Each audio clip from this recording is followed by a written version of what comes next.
ગુજરાતમાં છેલ્લા ઘણા સમયથી ખેડૂતોની સાથે અન્યાય થઈ રહ્યો છે એવી વાતને લઈને વિપક્ષ અવારનવાર મેદાને આવતું હોય છે।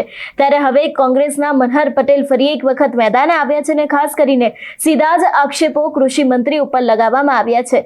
વિગતે ચર્ચા કરીએ સમગ્ર વિષયની। નમસ્કાર, હું હંસિની અને તમે જોઈ રહ્યા છો નિર્ભય ન્યૂઝ।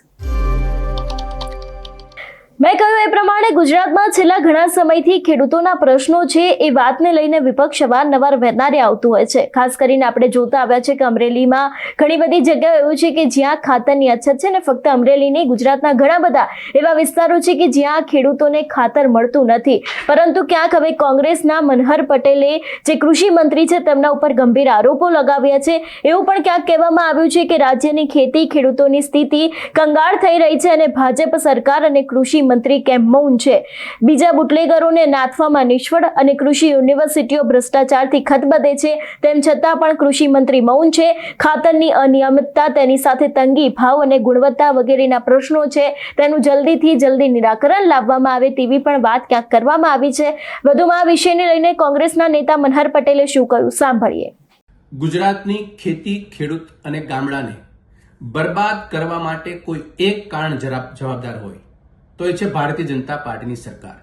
છેલ્લા 25-27 વર્ષથી ખેડૂત મારો આત્મા ને ખેડૂત મારો અન્નદાતાના સ્લોગનો સાંભળતા ખેડૂતો આજે બદથી બદતર હાલતમાં પીડાય છે, આપઘાત કરે છે। ખેતી આજે ગામડું એ લોકો છોડી રહ્યા છે। આવી પરિસ્થિતિની અંદર ગુજરાતના કૃષિ મંત્રીની જવાબદારી શું? હું ગુજરાતના બાહોશ અને પ્રબુદ્ધ મીડિયા વચ્ચે આ વાત મૂકી એમની પાસેથી મદદ માંગી રહ્યો છું કે સત્ય અને તથ્ય આધારિત અમારી વાત ગુજરાતની સરકાર સુધી પહોંચાડવા માટે અમે આપને વિનંતી કરીએ છીએ। ગુજરાતના ખેડૂતો બિયારણ માગે, ખાતર માગે, જંતુનાશક દવાની ગુણવત્તા સાથે સમયસર એમને મળે એ માંગ છે એમની, તગડા જીએસટી સાથે નહીં। કૃષિ મંત્રી આ દિશામાં એક શબ્દ પણ બોલ્યા? ખેડૂતોની ચિંતા એને કરી? સંપૂર્ણ મૌન। કૃષિ મંત્રી ગુજરાતની કૃષિ યુનિવર્સિટીની અંદર લાયકાત વગરના કુલપતિઓની નિમણૂક કરે છે, કૃષિ મંત્રી મૌન। ગુજરાતની અંદર કૃષિ યુનિવર્સિટીના કુલપતિઓ પગારના નામે નાણાંને ઉચ્ચાપત કરે છે, જોગવાઈ કરતા વધુ પગાર મેળવે છે। 5 વર્ષથી 4 એગ્રીકલ્ચર યુનિવર્સિટીના કુલપતિઓ, સરકારી તંત્ર મૌન, સરકારી વિભાગ મૌન અને કૃષિ મંત્રી પણ મૌન।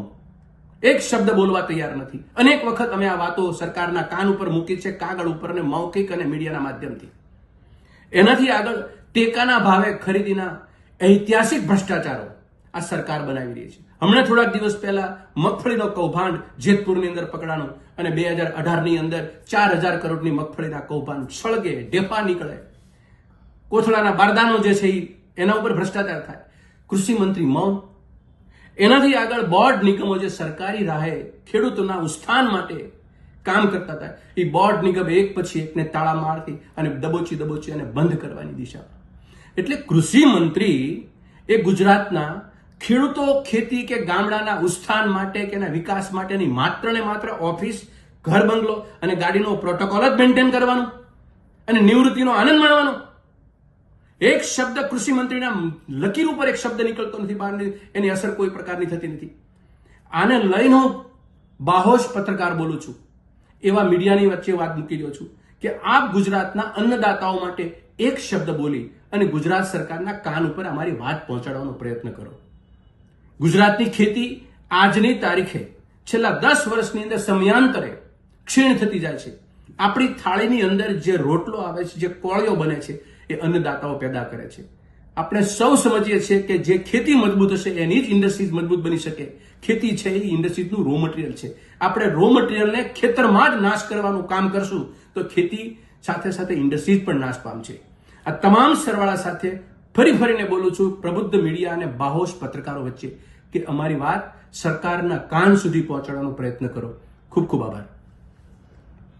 જે પ્રમાણે વાત કરવામાં આવી એ પ્રમાણે ખાસ કરીને મનહર પટેલનું નિવેદન સામે આવ્યું છે. કૃષિ મંત્રી ઉપર ગંભીર આક્ષેપો મૂકવામાં આવ્યા છે ખાતરને લઈને, જે અત્યારે હાલ ખેડૂતોના સ્થાનિક પ્રશ્નોને લઈને, પરંતુ ક્યાંક ઘણી બધી વખત ખેડૂતો પણ અવારનવાર આ વિષયને લઈને રજૂઆતો કરતા હોય છે, તેમ છતાં પણ તંત્ર દ્વારા દરેક વાતને લઈને આંખ આડા કાન કરવામાં આવતા હોય છે. એટલા જ માટે થઈને ક્યાંક હવે વિપક્ષ પણ મેદાને આવ્યું છે.